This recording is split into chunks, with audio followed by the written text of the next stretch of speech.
स्कूलों में जो आई टेस्ट होता है, क्या वो सिर्फ फॉर्मेलिटी है या कुछ फ़ायदे भी मिलते हैं उसके? नहीं, बिल्कुल फ़ायदे मिलते हैं और ये सबके लिए जानना बहुत ज़रूरी है कि बच्चों की आंखों का चेकअप टाइमली कराना महाराज जी बहुत इम्पॉर्टेंट है, क्योंकि ऐसी कई सारी बीमारियां हैं, अगर उनका इलाज बचपन में नहीं करा गया तो पूरी उम्र के लिए बच्चा अंधा रह सकता है। तो अच्छा। सबसे पहले जब बच्चा पैदा होता है उस टाइम पे जांच करनी ज़रूरी है, और फिर जैसे जैसे बच्चा हर 2-2 साल में बढ़ता है तो आंखों का चेकअप करना इम्पॉर्टेंट है। तो जो स्कूल में रेगुलर चेकअप्स होते हैं उनकी बहुत ज़्यादा अहमियत है। कुछ लोग ना नियम बना लेते हैं कि हमें आँखों में रोज़ आई ड्रॉप डालना है। कुछ भी बाज़ार से, जैसा कि आपने कहा, लोग ले आते हैं और आई ड्रॉप डालते हैं। तो रोज़ डालना ज़रूरी है आँखों में कि कभी कभी? आपको क्या लगता है महाराज जी, क्यों लोग आदत बना लेते हैं रोज़ आंखों में ड्रॉप डालने की? हाँ, ये भी मैं गलत लोगों आदत। से ये बात पूछता हूँ कि आप क्यों डालते हो ये ड्रॉप, तो वो लोग महाराज जी मुझे बताते हैं कि हमें लगता है कि इसको डालने से आंखें साफ हो जाएंगी। रात को सोने से पहले आंखों की सफाई कर ली, जैसे ब्रश कर लेते हैं आंखों की सफाई कर ली। जी। लेकिन महाराज जी इससे फ़ायदे की जगह नुकसान होता है। तो जैसे मैंने आपको बताया था कि हमारे आंखों के अंदर पूरा एक सिस्टम है, हमारी आंखें अपने आप को खुद ही साफ़ करती हैं। तो अगर आप ज़बरदस्ती अपनी आंख में ये ड्रॉप्स डाल लोगे या घी डाल लोगे, शहद डाल लोगे, गुलाब जल डाल लोगे, तो आप इस सिस्टम को ख़राब कर देते हो और फिर आपकी आंखों में ज़बरदस्ती बीमारियां आ जाती हैं। तो दोबारा मैं लोगों को बताना चाह रहा हूँ कि आपको आंखों का कोई एक्स्ट्रा ध्यान नहीं रखना। ये जो रोज़ की रूटीन बन गई है लोगों की, इससे हमें बच के रहना है। कोई भी प्रॉब्लम हो, आंख में कोई भी तरह का इश्यू आ रहा है, डॉक्टर से मिलिए और उसका प्रॉपर इलाज कराइए। कितनी बारी महाराज जी हमें पता ही नहीं लगता कि हमारी बॉडी में बीमारी है और एक सरप्राइज़ की तरह निकलती है कि अरे ये बीमारी हो रही थी। सही है।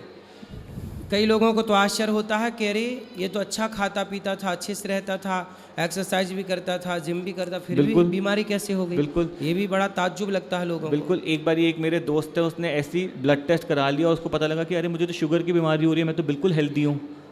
तो एक बार ही सबको अपना साल में एक बार अपना पूरा चेकअप करवाना चाहिए।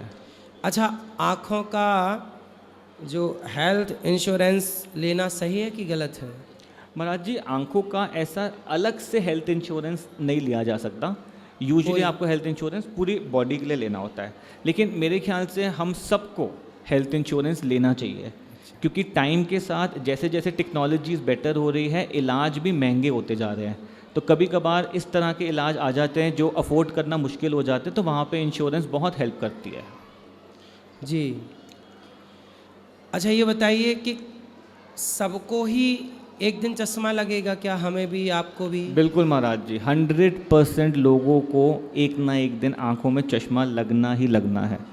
अच्छा। और मैं आपको ये बताया था महाराज जी, जैसे हम बात कर रहे थे कि वैसे तो बच्चों की आंख में माइनस का नंबर जो आ रहा है 60%, जो हम बात कर रहे थे, एक चीज़ क्या होती है महाराज जी कि जब हम सबकी उम्र 40-45 साल क्रॉस होती है तो हम सबकी आंखों में रीडिंग का या पढ़ने का नंबर आ जाता है। तो उसको रोका नहीं जा सकता। ये बॉडी में जो लेंस होता है और जो मांसपेशियां होती है, इसमें एक चेंज आता है बढ़ती उम्र के साथ। सही है।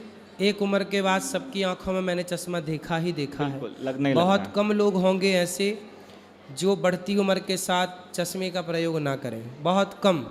कहीं गांव खेड़े में कोई हो जो बूढ़ा हो और चश्मा का प्रयोग ना करता हो। गांव में ऐसे लोग आज भी हैं। जी, और अक्सर ऐसा होता है महाराज जी कि उनको पता ही नहीं होता कि नज़र कमज़ोर है और चश्मे से ठीक करा भी जा सकता है। हाँ। तो अक्सर वो एक्सेप्ट कर लेते हैं कि शायद इतनी ही नज़र है और उसी के साथ अपना काम सही चलाते है, रहते सही हैं। है। उसी हालात में वो जीना सीख जाते हैं। बिल्कुल बिल्कुल।